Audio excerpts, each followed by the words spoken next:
Hi friends. నేను మీ శిరీష. మారుతున్న కాలాన్ని బట్టి మనుషుల మధ్య ప్రేమ, ఆప్యాయతలు అనేవి పూర్తిగా తగ్గిపోతున్నాయి.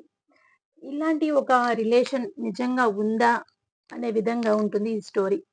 మధ్యాహ్నం నర్స్ ఆనందంగా బయటకు వచ్చి సూర్యకు, దేవకు చెప్పింది. పండంటి పాపాయి పుట్టింది అని. సూర్య, శ్వేత ఎలా ఉంది అని అడిగితే కొంచెం ఇంటర్నల్ బ్లీడింగ్ అవుతుంది. డాక్టర్ గమనిస్తున్నారు. ఒక పావుగంట తర్వాత రూమ్‌కి మారుస్తారు అని చెప్పింది. అయ్యో! అన్నాడు సూర్య. ఏం నాన్న ఏమైంది అమ్మకి? అడిగాడు మహదేవ్. ఏమీ లేదు నాన్న, అమ్మకి కాస్త నీరసంగా ఉంది అని చెప్పాడు సూర్య. కాసేపాగి నర్స్ పాపని తీసుకొచ్చింది. మహదేవ్ నాన్న, చెల్లి అని గంతులు వేశాడు. సూర్య అపురూపంగా పాపను తీసుకుని మురిపెంగా మహదేవ్‌కు చెల్లిని చూపించాడు. నాన్న, చెల్లిని నేను ఎత్తుకుంటాను అడిగాడు మహదేవ్. సరే అని సూర్య పాపను దేవ చేతికి అందించాడు. నర్స్ వైపు చూసి శ్వేత గురించి అడగబోతుంటే నర్స్ పక్కకు రమ్మని సైగ చేసింది. శ్వేత ఇంకా బతికి లేరు అని చెప్పింది సూర్యతో నెమ్మదిగా. ఆ! శ్వేత, శ్వేత అంటూ గట్టిగా అరిచాడు సూర్య బాధగా. దేవకు అనుమానం వచ్చేసి ఏమైంది నాన్న అమ్మకి అని అంటూ పాపను ఎత్తుకునే గబగబా సూర్య దగ్గరికి వచ్చేశాడు. పిల్లలిద్దరు మసకబారిన కళ్ళతో చూస్తుంటే శ్వేత మాటలే గుర్తొచ్చాయి. ఆపరేషన్ అయితే నెల రోజులు పిల్లలకి నేను చేసుకోలేనుగా అని మరి ఇప్పుడు పిల్లల్ని శాశ్వతంగా చూసుకోలేవుగా శ్వేత అని మనసులోనే గావుకేక పెట్టుకుంటూ మోకాల మీద కూర్చుండిపోయి దేవ చేతుల్లోని పాపను రెండు చేతులతో చుట్టేసి ఆపుకోలేక బయటికి ఏడ్చేశాడు సూర్య. ఇక విషయం అర్థమైన దేవ ఎక్కి ఎక్కి ఏడుస్తూ తండ్రి భుజంలో తలను దాచుకున్నాడు. దుఃఖం దేవని పట్టి కుదిపేస్తున్న చేతిలో ఉన్న చిట్టి చెల్లిని మాత్రం భద్రంగానే పట్టుకుని ఉన్నాడు మహదేవ్. ఒక్కసారిగా అమ్మ అంటూ మహదేవ్, శ్వేత అంటూ సూర్య గావు కేక పెట్టారు. శ్వేతకు ఇష్టమైన శివుడి పేరు మీదనే పాపకు శివాని అని పేరు పెట్టాడు మహదేవ్. శివానిని అపురూపంగా చూసుకుంటున్నారు తండ్రి, అన్న. అప్పుడప్పుడు చెల్లెలి మీద అన్నకి, అన్న మీద చెల్లికి కోపం వచ్చి గొడవలు పడినా మహదేవనే ముందుగా రాజీ పడిపోయేవాడు. గొడవలు వద్దమ్మా అని తల్లి ఎదురుగా ఉండి చెప్పినట్లు అనిపించేది దేవుకి. శివానికి ఎప్పుడైనా ఏ పిల్లలైనా తల్లితో ప్రేమగా ఉండడం చూస్తే చాలు మరి నాకు అమ్మ ఎక్కడా అని గోలగోల చేసేది. బాధగా ఏడ్చేది. అలాంటప్పుడు దేవాకి కూడా తల్లి గుర్తొచ్చి తన గదిలోకి వెళ్ళిపోయి తలుపులు వేసుకుని వెక్కి వెక్కి ఏడ్చేవాడు.